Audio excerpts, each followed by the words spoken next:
Leitura do livro Paz em Meio ao Caos. Autor, Pastor Eliezer Vitor. Capítulo 7. Jesus e o nosso mundo de pecados.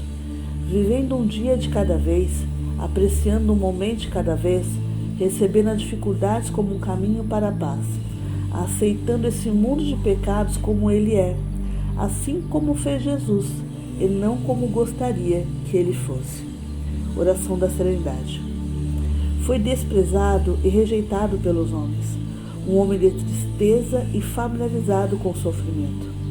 Como alguém de quem os homens escondem o rosto, foi desprezado e nós não tínhamos em estima? Certamente ele tomou sobre si as nossas enfermidades e sobre si levou as nossas doenças. Contudo, nós o consideramos castigado por Deus.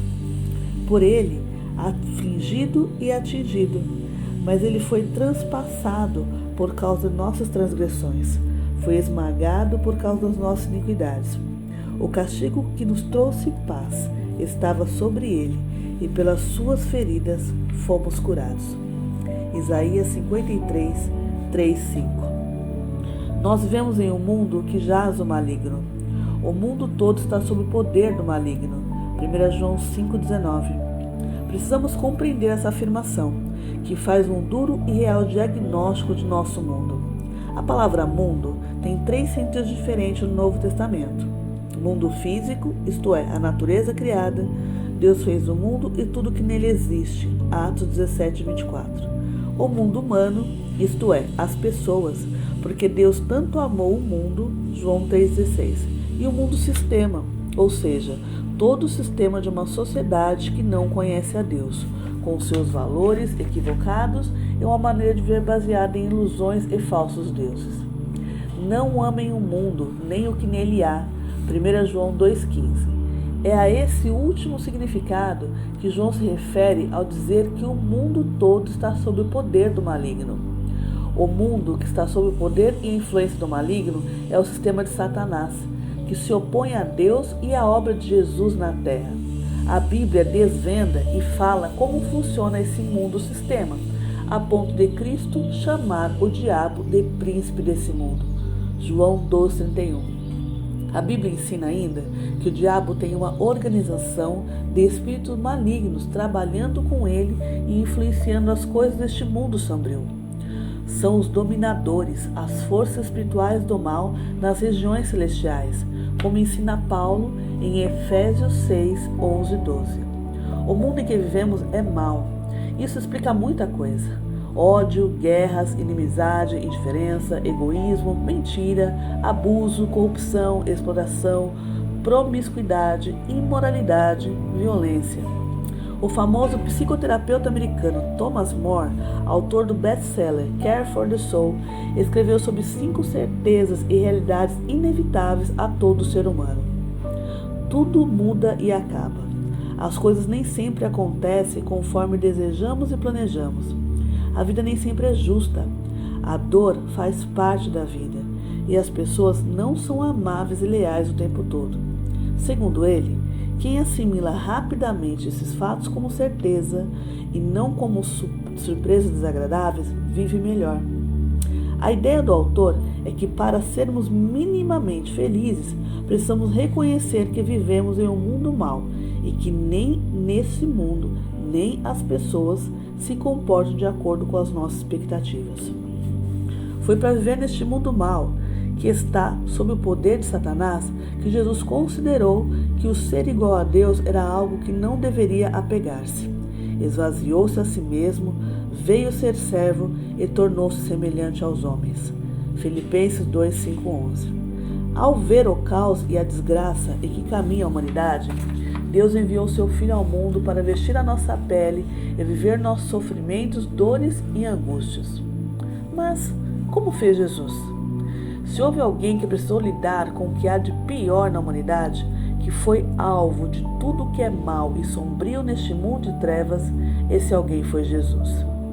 Poderíamos discorrer sobre muitas formas de maldade que Cristo enfrentou e denunciou, mas, fazendo um recorte de sua vida, vivemos no processo de prisão, e crucificação o mal de forma clara e intensa. Ao longo de um período de ensino cheio de autoridade e graça, que se estendeu por 3 anos, Jesus curou enfermos, expulsou demônios, fez muitos milagres e sinais extraordinários e ensinou boas novas de um novo reino, cujo governo está nos céus.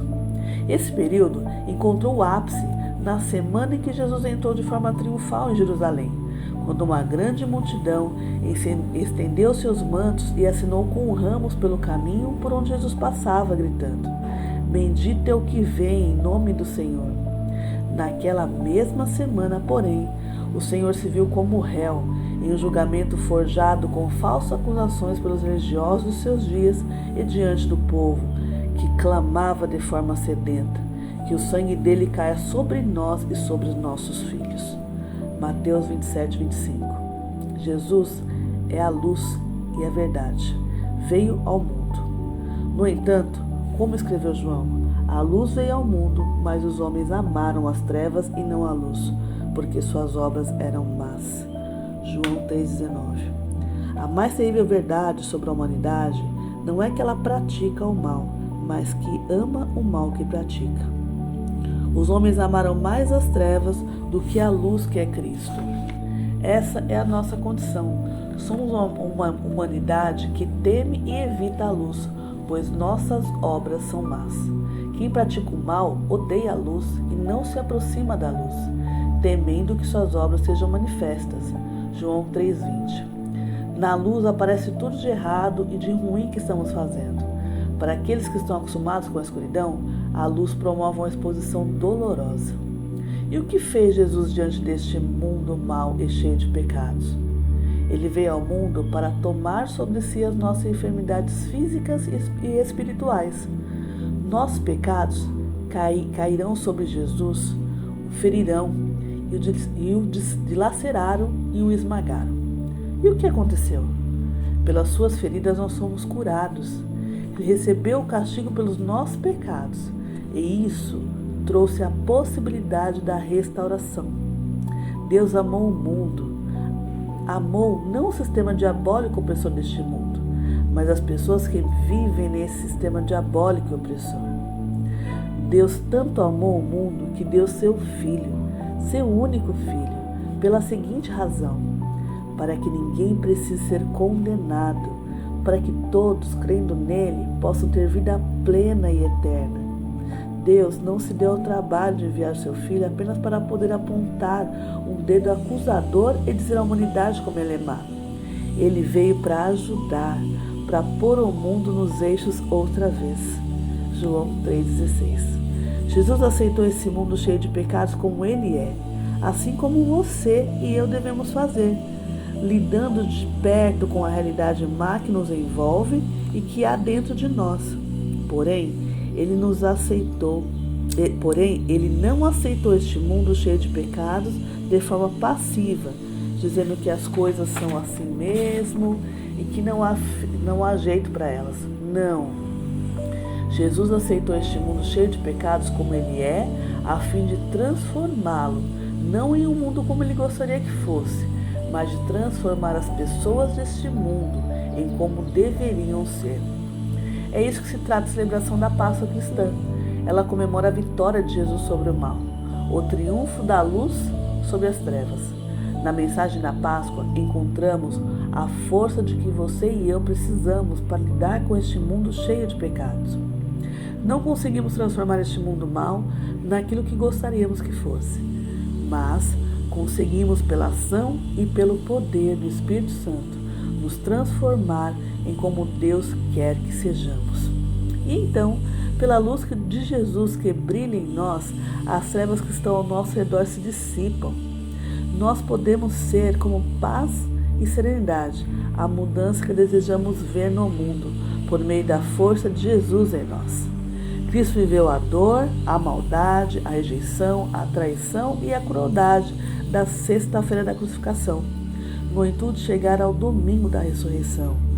Jesus aceitou este mundo cheio de pecados a fim de nos transformar em que Ele almeja que sejamos, o domingo da ressurreição, para proporcionar a mim e a você força, sabedoria, coragem e novidade de vida, a fim de enfrentarmos este mundo cheio de pecados.